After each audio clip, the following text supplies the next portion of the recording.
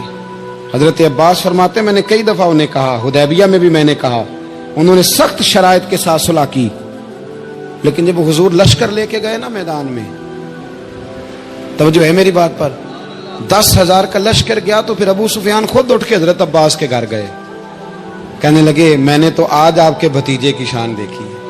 تو حضرت عباس کہنے لگے ابھی بھی وہیں کھڑے ہو, یہ بھتیجے کی شان نہیں, یہ اللہ کے محبوب کی شان ہے, یہ رسول کائنات کی شان ہے صلی اللہ علیہ. تو کہا اب میں صلح کرنا چاہتا ہوں, اب میری صلح کرا دو. وہاں بھی حضور نے یہ نہیں فرمایا جب ہم کہتے تھے تو کیوں نہیں آتا تھا, جب ہم معاہدات کرنا چاہتے تھے تو کیوں نہیں آتا تھا.